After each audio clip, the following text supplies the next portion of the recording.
ইসকনের ব্যাপারে আপনারা দেখেছেন, বিভিন্ন দেশে ওদেরকে নিষিদ্ধ ঘোষণা করেছে। আমাদের দেশে যে আচরণ করেছে, আমাদের যে আইনজীবী ওরা বিনা অপরাধে যেভাবে জবাই করে, যেভাবে হত্যা করেছে, ওদের মুখ থেকে আমি শুনেছি কালকে একজন বলতেছিল, হুজুর যে ওকে মারার আগে ওর মুখ থেকে শব্দ বের হইতেছে আল্লাহ আল্লাহ।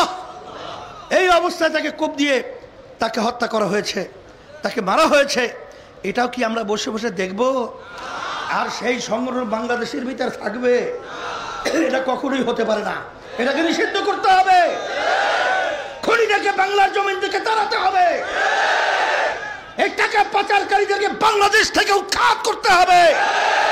এই জন্য যুব সমাজ, ছাত্র সমাজ সবাই আমরা একত্রিত হয়ে যখন দেশের পক্ষে, ইসলামের পক্ষে, মানবতার পক্ষে আওয়াজ তুলব, বাতিলরা, ষড়যন্ত্রকারীরা, খুনিরা বাংলার জমিনে মাথা উঁচু করে দাঁড়াতে পারবে।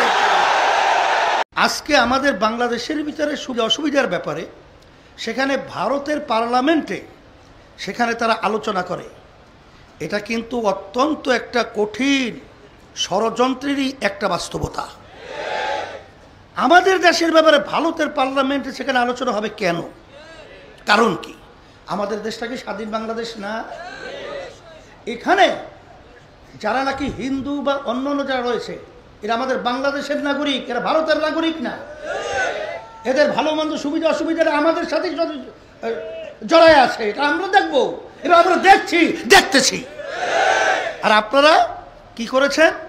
যখন নাকি ফ্যাসিস্ট 5ই আগস্ট পালিয়ে গেল, তাদের খুনের ব্যাপারে, তাদের সমস্ত অনৈতিক এবং তাদের যত খারাপ আচরণগুলো ছিল সেই ব্যাপারে কখনোই তো খারাপ একটা কথা শুনি নাই আপনারা মন্তব্য করতে পার্লামেন্টে।